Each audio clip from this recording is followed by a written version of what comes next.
Itong bacon. Oh, mainit.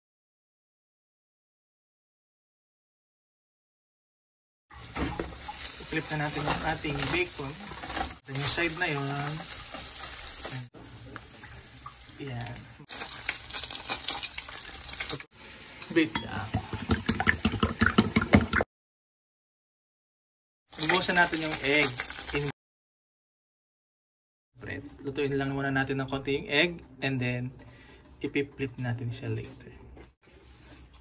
Okay. Medyo okay na yung ating egg. And then ipiflip lang natin siya. 1, 2, 3. Ayan.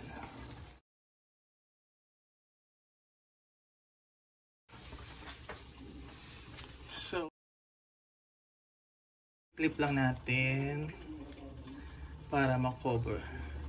1, 2, 3, go! Ayan, oh. Kita niyo yan? Ang kapal. Pwede na sa 2, 3.